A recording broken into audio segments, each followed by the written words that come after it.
এক নারী অনলাইনে এসে রিচার্ড ডকিন্সের ধারণা কপচাচ্ছে যে ঈশ্বর বিষয়ে বা সৃষ্টিকর্তা বিষয়ে, যে তিনি সবার সমস্ত ঈশ্বরকে বাদ করে দিলেন এই জন্য যে রিচার্ড ডকিন্স দেখিয়েছে পৃথিবীতে 1000 ঈশ্বর রয়েছে। বিভিন্ন কালচার, এথনিসিটি বা দেশের মানুষ বিভিন্ন সময় প্রাচীনকাল থেকে বিভিন্নভাবে ঈশ্বর ভাবনা ভাবতে ভাবতে এই পৃথিবীতে বিভিন্ন মানুষের ভিতরে বর্তমানে 1000 ঈশ্বরের ভাবনা রয়েছে। তো যে কোনো একজন বাকি 999কে বাদ দিয়ে একজনকেই গ্রহণ করেন, তেমনিভাবে তিনি আপনার ঈশ্বরকে বাদ দিয়ে দিলেন বা আমার ঈশ্বরকে বাদ দিয়ে দিলেন। এই নারী খুব আবেগঘন কণ্ঠে বলল, কিন্তু আমার প্রশ্ন হচ্ছে যে এই নারী আসলে কয় লাইন পড়েছে? কয় লাইন পড়েছে বলতে কয় লাইন পড়ালেখা করেছে সারা জীবনে সেটা নয়, রিচার্ড ডকিন্সই কয় লাইন পড়েছে এটা হচ্ছে প্রশ্ন।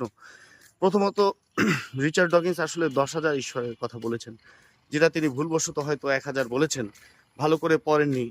এরপরে আরও কথা রয়েছে, আরও কথাটা রয়েছে এই যে এরপরে আরও কি বলতে চেয়েছেন রিচার্ড ডকিন্স। 1000-এর জায়গায় 10,000, 10,000-এর জায়গায় 1000, এটা তো ভুল হয়েছে।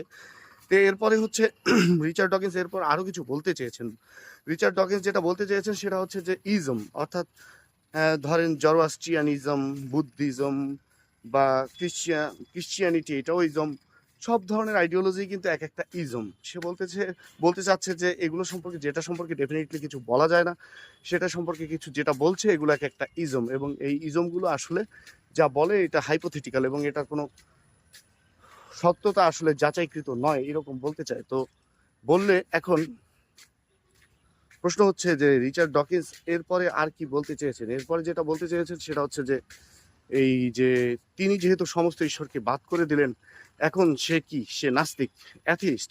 সে যদি অ্যাথিস্ট হয়ে থাকে তাহলে অ্যাথিইজমও একটা ইজম। এটা রিচার্ড ডকিন্সই বলতে চেয়েছেন যে অ্যাথিইজম বা নাস্তিক্যবাদ এইটাও একটা ইজম, সেও একটা ইজমে রয়েছে। অর্থাৎ এই নারী বা রিচার্ড ডকিন্স তো আসলে অনেক র্যাশনালিস্ট। এইসব এরা আসলে যতদূর ঘেটে সিদ্ধান্ত নিয়ে ফেলে, এরপর আরও অনেক কিছু থাকে যেগুলো আসলে পড়ালেখাই করে না এবং জানেও না, শুধু শুধু একটা সিদ্ধান্ত নিয়ে একটা বিশৃঙ্খলা তৈরি করে। এটা খুবই খারাপ আসলে। আমি স্পিনোজার একটা কথা বলতে চাই, সেটা হচ্ছে যে god is behind the simplicity, arrangement and elegance of the universe. অর্থাৎ পৃথিবীর যে অ্যারেঞ্জমেন্ট, এভরিথিং ইজ অ্যারেঞ্জড, মানে খুব সুন্দরভাবে অ্যারেঞ্জড। এখানে এলোমেলো কোনো কিছুই নাই, একেবারে কোনো কিছুই নাই। এক সময় গিয়ে আমাদের কাছে যেগুলো এলোমেলো মনে হয়, ভুল মনে হয়, অসামঞ্জস্য মনে হয়, সেগুলো একসময় ঠিকই সামঞ্জস্য হয়ে যাবে। ওই যে নেইজার যে আমর ফাটি, সেগুলো আসলে এখান থেকে অনেকটা বিশ্লেষণযোগ্য, অনেক সময় সাপেক্ষ। তবে এই অ্যারেঞ্জমেন্ট এবং সিম্পলিসিটি, আপনি যত কমপ্লেক্স স্ট্রাকচারই দেখেন, যাই দেখেন, ফাইনাল আউটকাম এটা কিন্তু সিম্পলিসিটি রয়েছে এবং এলিগেন্স রয়েছে। এলিগেন্স, দি ইউনিভার্সাল এলিগেন্স। তো এগুলো তো আর তারা জানেনি। এবং আসলে রিচার্ড ডকিন্স তো তার মতো আসলে এরকম বেয়াদবও নয় যে হুট করে একটু শুনেই লাভ দিয়ে একটা সিদ্ধান্ত নিয়ে ফেলবে। যেমন আমি এই মহিলার সাথে আসলে তসলিমা নাসরিনের তুলনা করতে চাই না, কিন্তু তসলিমা নাসরিনের বিষয়টা বলি যে সে নিজে একটা দুশ্চরিত্র মহিলা ছিলেন এবং তার যে চরিত্রের স্খলনগত বিষয়গুলো বিভিন্ন বড় বড় কবিদের সাথে তিনি আসলে নিজের বইতে তিনি বর্ণনা করে গেছেন কতটা অসভ্য এবং সে নিজে খারাপ, এবং তার বাবারও কিছু স্ক্যাম রয়েছে। স্ক্যাম বলতে সে নিজেই সেই স্ক্যামগুলো তৈরি করেছে। তার বাবার সাথে হচ্ছে তার বাবার পাগলের খানা ছিল, ডাক্তারখানা, সেখানে পাগলি মহিলাদেরকে নিয়ে সে কি করতেন এগুলো সে নিশ্চোখে দেখেছেন। এইগুলো সে তার বাবার বিরুদ্ধে ব্যবস্থা নিতে পারতেন, তা না করে সামাজিকভাবে আসলে তার বাবা যেমন সে যেরকম পুরো বাংলাদেশটাকে সেরকম করতে চেয়েছে, পৃথিবীটাকে সেরকম করতে চেয়েছে, হুমায়ুন আজাদদের মতো নগ্নতার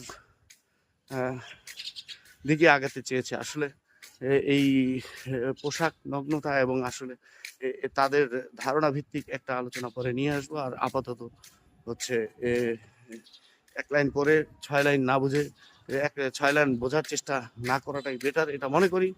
এবং সবার মাঝে বেঁচে থাকুক যার যার ভাবনার সৃষ্টিকর্তা।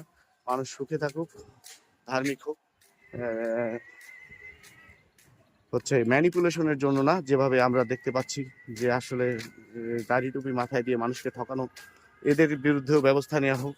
আসলে একদিকে নাস্তিকরা যেমন খারাপ, আরেকদিকে এরকম অতিরিক্ত ধার্মিক আসলে ধর্ম দেখায় যারা, হ্যাঁ, ইসলামিক শাসন কায়েম করতে চায় বা হিন্দুইজম কায়েম করতে চায়, এগুলো সব একই জিনিস। আসলে আমরা সাধারণ মানুষ সাধারণভাবে বেঁচে থাকার জন্য নিয়মের প্রতিষ্ঠা, আইনের প্রতিষ্ঠা কামনা করে, ভালো থাকার আহ্বান জানিয়ে কামনা করে শেষ করছি। আসসালামু আলাইকুম।